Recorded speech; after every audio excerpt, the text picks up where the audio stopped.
Hi friends, welcome to sunrise Joshi. నేను మీ Saritha. Today recipe ఏంటంటే ఫ్రెండ్స్, పుదీనా టమోటా చట్నీ అండి.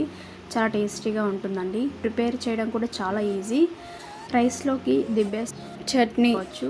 మరి ఎంతో టేస్టీగా ఉండే ఈ పుదీనా చట్నీని ఇప్పుడు మనం ఎలా ప్రిపేర్ చేయాలో చూద్దాం. నేనైతే పుదీనాను ఇంటి దగ్గరే పెంచుకుంటున్నానండి.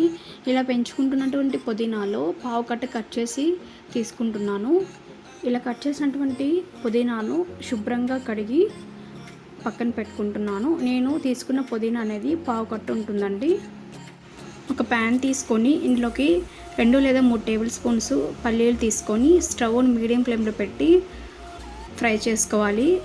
ఈ విధంగా ఫ్రై అయిన తర్వాత వీటిని ఒక ప్లేట్లోకి తీసుకొని చల్లారి పెట్టుకోవాలి.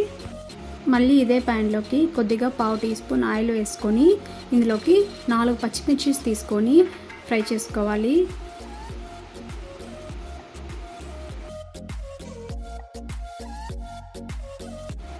ఈ విధంగా ఫ్రై అయిన తర్వాత ఒక ప్లేట్లోకి తీసుకొని చల్లారి పెట్టుకోవాలి.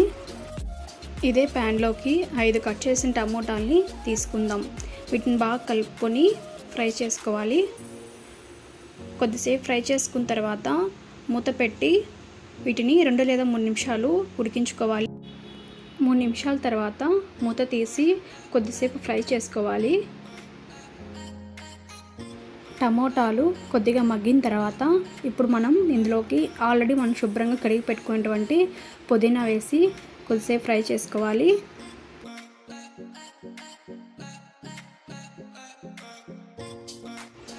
ఇందులోకి నిమ్మకాయ సైజంతా చింతపండుని తీసుకొని ఫ్రై చేసుకోవాలి.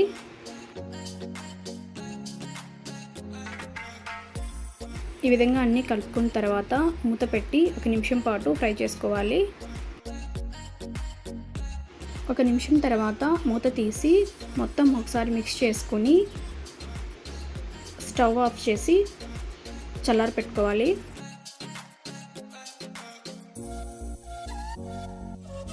ఒక మిక్సీ జార్ని తీసుకొని అందులోకి ఆల్రెడీ మనం ఫ్రై చేసి పెట్టుకున్నటువంటి పల్లీలు పచ్చిమిర్చిని తీసుకోవాలి. దాంతోపాటుగా ఒక చిన్న అల్లం ముక్కని తీసుకోవాలి. ఇందులోకి 7-8 వెల్లుల్లి రెబ్బలను పొట్టు తీసి వేసుకోవాలి. దీంతో పాటుగా 1/2 టీ స్పూన్ జీలకర్రను వేసి మూత పెట్టి గ్రైండ్ చేసుకోవాలి. ఈ విధంగా గ్రైండ్ చేసుకున్న తర్వాత ఆల్రెడీ మనము ఫ్రై చేసి పెట్టిన పుదీనా మరియు టమోటాలు వేసుకొని గ్రైండ్ చేసుకోవాలి. ఈ విధంగా ఉంటే సరిపోతుందండి. ఇప్పుడు మనం దీనికి పోపు పెట్టుకోవాలి. పోపు కోసం 1/2 టేబుల్ స్పూన్ ఆయిల్ తీసుకోవాలి. ఆయిల్ అనేది కొద్దిగా వేడెక్కాక ఇందులోకి 1/2 టీ స్పూన్ శనగపప్పు, 1/2 టీ స్పూన్ జీలకర్ర, 1/2 టీ స్పూన్ ఉద్దిపప్పు, చివరిగా 1/2 టీ స్పూన్ ఆవాలు వేసుకొని దాంతోపాటుగా కరివేపాకులు వేసుకొని ఫ్రై చేసుకోవాలి. ఇందులోకి 2 ఎండుమిర్చిని వేసుకొని ఫ్రై చేయాలి. దాంతోపాటుగా కొద్దిగా పసుపు వేసి కలుపుకోవాలి. ఇవన్నీ కొద్దిగా ఫ్రై అయిన తర్వాత ఇప్పుడు మనం ఇందులోకి పుదీనా టమోటా పేస్ట్ని వేసి కలుపుకోవాలి. చూసారు కదండి, టేస్టీగా ఉండే పుదీనా చట్నీ అనేది రెడీ అయిపోయింది. తప్పకుండా మీరు కూడా ఒకసారి ట్రై చేయండి ఫ్రెండ్స్. ఈ వీడియో కానీ మీకు నచ్చినట్లయితే తప్పకుండా మన సన్ రైజ్ జోషి ఛానల్ని సబ్స్క్రైబ్ చేసుకోండి. Thanks for watching.